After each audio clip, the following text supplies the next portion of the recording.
Sa paghahain ng search warrant ng mga otoridad, nakumpiska ang ilegal na droga at isang kalibre 22 na baril sa isang lalaki sa Davao del Norte. Patrolwoman Reyna Rose Disipulo, magbabalita.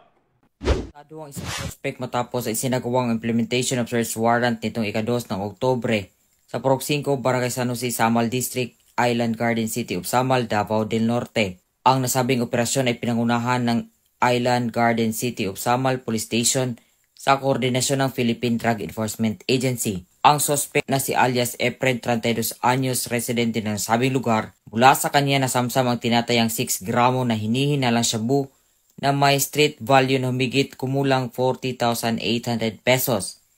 Isang kalibre 22 na baril, kasabay ang magazine na may 4 na live ammunition at isang black sling bag. Naharap ngayon ito sa kasong paglabag sa Republic Act 10591 o Comprehensive Firearm and Ammunition Regulation Act at RA 9165 o Comprehensive Dangerous Drugs Act of 2002. Ang tuloy-tuloy na operasyon ng Police Regional Office 11 ay patunay na kanilang walang sawang pagsisikap na isulong ang napapanatiling kaayusan at siyang susi sa mas maunlad na komunidad. Dito sa Police Regional Office 11, ako ang inyong PNN Correspondent, Patrolwoman Reyna Rose Disipulo, alagad ng batas, tagataguyod ng balitang pulis.